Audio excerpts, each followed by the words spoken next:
to our first row, right in front of Coach.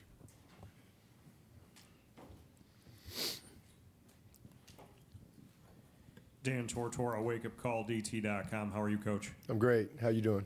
Doing well. Looking at this conference and SMU, Cal, Stanford, the additions here, you've seen over the years the evolution of the conference. How would you describe it now? We look at accomplished greatness as the moniker for it as we head into this season. What can you say about ACC football and how it looks now with this new portfolio nationally? Yeah, it's exciting times. I mean, obviously, footprint has changed, and super excited about the 3 new teams coming in. I think it creates a lot of new storylines, new opportunity. Obviously, getting a chance to go to the West Coast and out to Texas as well. So I think that's great for the league.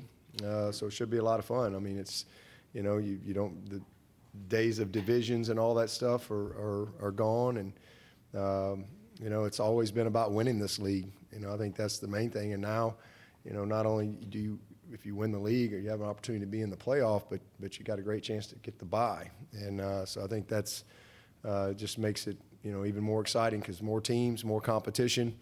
That's going to be a lot of fun. Coach, to your left, third row, right in the middle. Hey, Coach. Good to see you again. Tony Siracusa from Last Word on Sports. One of the things that's been apparent this week is the amount of transfer quarterbacks that are in this conference. Does it feel like a luxury to have Cade back and have that familiarity without having to bring in someone new and learn everything all over? Well, I mean, it's a blessing, certainly when you've got your starting quarterback back, for sure. I mean, we've had great ones that have come in, you know, that you know, it was their first year in our system and have done well, but it's always great when you're not starting over, you know, and you've got a guy that's, you know, grown, had some experience under his belt, and that's I mean, Cade Klubnik's a great young man, a great talent. He's just blossoming right before our eyes, physically and mentally, and also as a leader. So we're excited about, you know, year 2 with him as our starter, and also with Garrett. You know, this will be Cade's first time, you know, to have the same coach, same system. You know, so I think we all expect to see some great growth from that. Stay on the left, Coach. Second row, young lady in the blue. I'm Katrina Sacken for the Clemson Insider. Coach Swinney, how are you? Hey, how you doing? Good. An incredible performance by your freshman class this past season. Let's talk about this one. What makes this one so special? Freshman class? Yes, sir. Well, we're going to find out. You know, we think that we've signed another great group coming in here for sure. I think we've had, 14 top 15 recruiting classes in a row. So we're very consistent with evaluating and recruiting, you know, kind of our top prospects year in and year out. And we think we've signed another excellent class. But you know, we'll hold judgment on that till they get out there and go do it. But certainly on paper, we've got some talented young men. The one part that I can speak to is most of these guys came in January. So I think we had 15 or 16 of them came in January. So that's gives you a little bit more insight into where they are, and it gives you a chance to accelerate their learning curve. I think we only had 2 guys come in June. We had 3 come in May. And the rest of those guys came in January. So for them to be able to go through the off season, go through spring practice, you know, all the installation, and then a chance to get it again in the summer. Now they get it again in fall camp. You know, you expect several of those guys to be able to help us. And so we've signed some really good players, you know, in all areas. Offensive line, really good guys there. Tight end, signed another great young running back. A couple of great wideouts that we're excited about. Some great young talent in the secondary. You know, linebacker, D-line. You know, really every position. Kicker. We signed a really good group that hopefully will help us, you know, put it all together as a team. Coach, right-hand side, third row. How you doing, Coach Dabo? I'm great, thank you. Good. So my name is TJ Wilkerson from 90.9 The Light. My question to you is, you put a lot of emphasis on recruiting out of high school. What does it mean to you when you recruit a guy like Gideon Davidson out of Lynchburg, and you you make their dreams come true in playing with a program like Clemson? Well, I can't speak on a prospect who's not at Clemson, but in generic terms, I mean, I think anytime we can get a young man to come to Clemson, it's awesome because, they choose. That's the thing. Guys have to choose. And the type of kids that we recruit, they have lots of options. And so it never gets old when a young man chooses to come to Clemson, especially how we recruit. We're very transparent. And when a kid signs up and says, hey, I want to be a part of that, that's awesome. And that's why I get excited. I always just focus on, because you're always going to not get more guys than you get. That's just the nature of recruiting. And I get excited about who we do get. And then for the opportunity for them to change their life through access to education is special.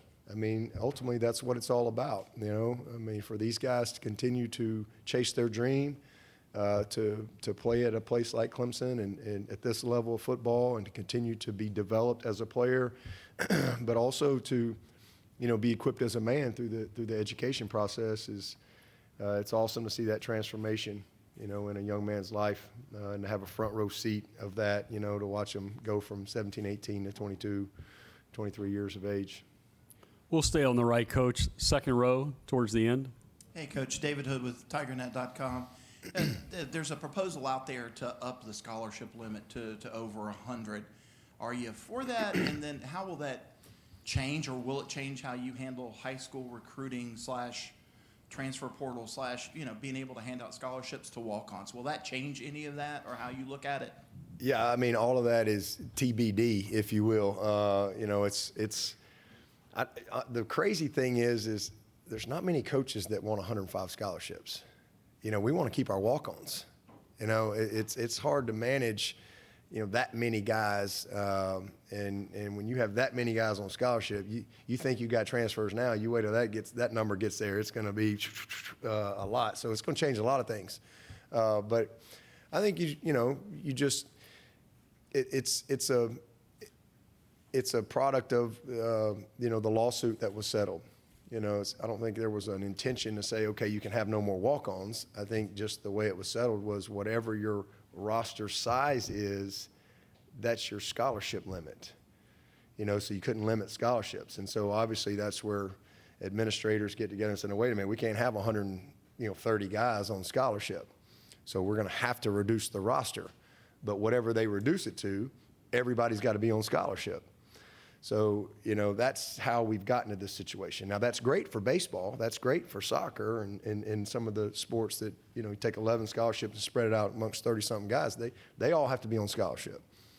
But for football, the unintended consequence is it basically eliminates your walk-ons.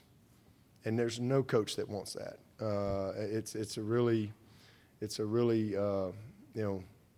sad thing, to me. Yeah, great, we get more scholarships, that's awesome. But, our game is just different. I mean, if you look at, 100, and you think 105 guys, you ought to have plenty of guys. But, you have to dive a little deeper into that. If you look at the NFL, I mean, they'll have 53 and 16 or 18 on the practice squad. But whatever their roster is, it never changes. So, for example, if they have 8 active linemen, they never have less than that. They can go to any practice squad on 32 teams and take a guy on Monday and activate him to play. And then, oh, by the way, every Tuesday they can bring free agents through. But in college, you can't grab the guy out of the algebra class over here in the middle of the season, and bring him over here and plug him in. And so whatever you start with, it dwindles. And this is a game played by big people. You don't put the corner at nose guard for the week for the scout team. And it's a complicated game. You may have maybe that corner physically could go play running back, but he doesn't know what to do. It's not like they all sit in the same meetings and they learn the terminology. I mean, it's not that simple. It's a very complicated game.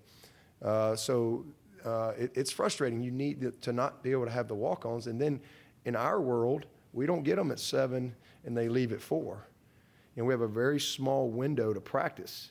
You have 17 hours with a 20-hour rule. You have 17 hours to meet, to work out, to practice, to get a team ready to play Monday through Friday. So when you go on the practice field, you have to be incredibly efficient with your time.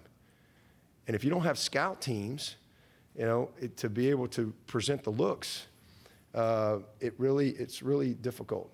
So I think it's going to really challenge. It's a challenge, for sure, and we'll figure it out. But how you have to practice to develop these kids at this level, because when they come to college, the guys that we recruit, it's the first time they've had peers in their life. They've never, when you go to the NFL, these guys they're the best of the best. They've been playing football forever, and if you can't win on a slant route versus inside technique, they just bring somebody in there who can, because it's just different, and how they practice. We have to develop guys. You might be big and strong, but again, it's the first time that you have been matched up. So we have to teach a guy how to pull properly. It's just a different type of preparation in college, and now when you do away with the walk-ons and your guys that are just wanting to be a part of it and they want to serve, that 105 is going to dwindle. It's going to dwindle.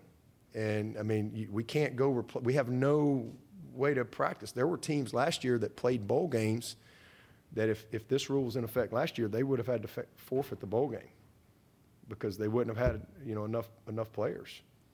Again, it's just, you don't just take a guy and go play left guard. It's just, it's frustrating because we're going to play more games than we've ever played, practice more than we've ever played, finish longer than we've ever played, and we're going to have the smallest roster we've ever had. So it's not, and again, it's not